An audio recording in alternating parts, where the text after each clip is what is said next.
మీరు free bus అనే ఒక దుకాణం తప్ప ఈ తెలంగాణ ఆడబిడ్డల కోసం పెట్టింది ఏం లేదు. ఇలా కోటి మందిని కోటీశ్వరం చేస్తున్నారంటే మరి ఈ కోటి మంది ఏడ ఉన్నారు? తెలంగాణ మహిళలు మళ్ళీ గదే పనులు చేసుకుంటారు. కూరగాయలు అమ్ముకుంటాము, కూరగాయలు అమ్ముకుంటూనే ఉన్నది. షాయ్ అమ్ముకుంటావా, షాయ్ అమ్ముకుంటూనే ఉన్నది. కూలి పని చేసుకుంటావా, కూలి పని చేసుకుంటూనే ఉన్నది. ఎవరు చేసే పనులు వాళ్ళు చేసుకుంటున్నారు.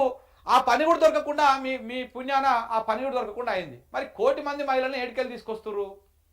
తెలంగాణలో ఉన్నటువంటి మహిళలు మొత్తము వాళ్ళ పనులు వాళ్ళు చేసుకొని అదే జీవనము, ఇంకా అంతకంటే దారిద్ర్యమైనటువంటి జీవితంని గడిపిస్తూ ఉన్నారు వాళ్ళు.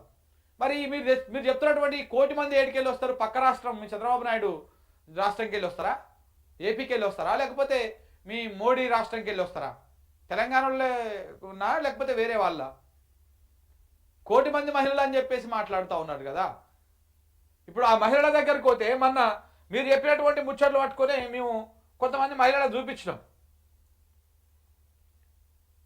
ఈ మహిళలు గదే పని చేస్తున్నారు. అప్పుడు ఏం పని చేస్తున్నారో ఇప్పుడు అదే పని చేస్తున్నారు.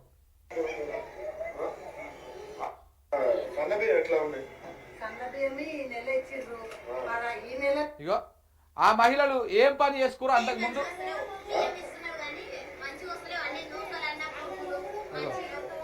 ఇట్లా మరి వాళ్ళు మహిళలు కోటి మంది మహిళలల్లా మరి కోటి మందిలో వీళ్ళు లేరా?